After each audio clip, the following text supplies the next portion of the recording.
Bonjour et bienvenue dans ce nouvel épisode de mon podcast IMO. On est en live au salon de la copropriété et on va parler des clés. Comment gérer un trousseau de clés? C'est compliqué au quotidien et c'est compliqué aussi pour les gestionnaires de copropriété. Et on va voir ça avec Cédric Schwartz. Bonjour. Bonjour. Alors vous êtes le fondateur d'Access. Oui, tout à fait. Ça fait quoi Access? Je donnais un peu une piste dans l'intro. Bien sûr, et vous l'avez très bien fait. Du coup, Access, c'est une société qui crée des distributeurs de clés intelligents. Donc en réalité, ces distributeurs de clés intelligents vont être positionnés dans le hall d'entrée des immeubles en copropriété et vont permettre une gestion décentralisée des clés, puisque les clés seront toujours dans ces petits casiers disponibles dans le hall d'entrée des Donc immeubles. c'est une boîte à clés.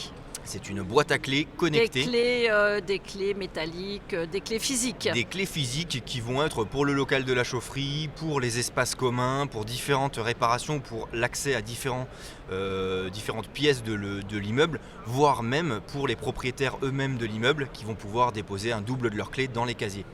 Alors ça marche comment ? Alors ça marche, c'est relié à une application mobile, une petite télécommande qu'on va vous fournir avec le matériel. Cette machine qui est composée de 15 casiers va être vissée dans les parties communes de l'immeuble. Pour ça, il faut l'autorisation, il faut une AG au niveau de... Oui, ça passe souvent par l'AG au niveau de la copropriété, ou alors c'est mis en place justement par le syndic qui décide d'avoir une solution pour gérer les espaces communs.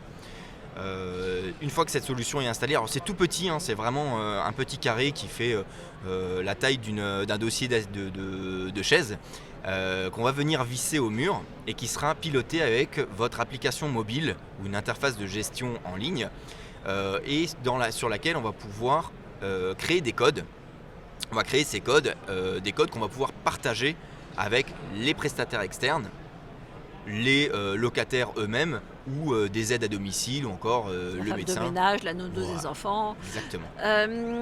Donc il y a une boîte à clés physique. Pour ouvrir la boîte à clés, il faut une clé digitale et ça passe via l'iPhone. C'est ça, le portable. Le portable, effectivement, sur son application mobile, on va dire en fait le casier numéro 1, je veux le rendre disponible pour mon prestataire de ménage par exemple. Donc je vais créer un code qui sera valable de 10h à midi demain. Ce code, je l'envoie à mon prestataire de ménage qui va venir, lui, avec ce code, le taper sur la machine. La machine va le reconnaître et va libérer les clés pour le prestataire. Ça marche aussi, votre solution, pour des appartements en location saisonnière type Airbnb ou autre? Tout à fait. On a à la fois de la location saisonnière type Airbnb, on a des aides à domicile, on a des médecins, des infirmiers, des services de ménage, tous les types de services qui vont pouvoir aider les propriétaires au quotidien. Et combien ça coûte ? Alors ça coûte, à l'installation, ça coûte 3 500 € pièce, une machine comme ça.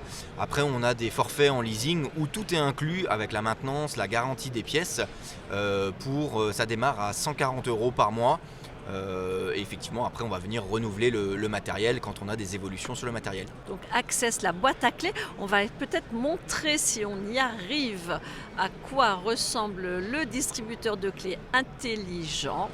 Voilà, donc si on veut en savoir plus... Si on veut en savoir plus, c'est access.io. Et c'est un peu particulier, on a une solution innovante, une solution informatique. À savoir que justement, comme le matériel est connecté, grâce à ça, on va avoir un suivi des clés. Donc on ne perd plus de clés, on a une traçabilité. On a une suivi des interventions des différents prestataires, puisqu'on est notifié en temps réel. Et effectivement, on va comme ça maîtriser beaucoup mieux sa gestion et faire un transfert de responsabilité des clés lorsqu'un prestataire intervient sur le logement. Reste à ne pas perdre son téléphone pour avoir le code d'accès. Exactement. Merci beaucoup Cédric Schwartz. Merci à vous. Je rappelle que vous êtes donc le fondateur d'Access. C'est bien ça. Et Merci. je vous dis à très vite pour un nouvel épisode Mon Podcast IMO à retrouver tous les jours sur toutes vos plateformes et sur mysweetimo.com.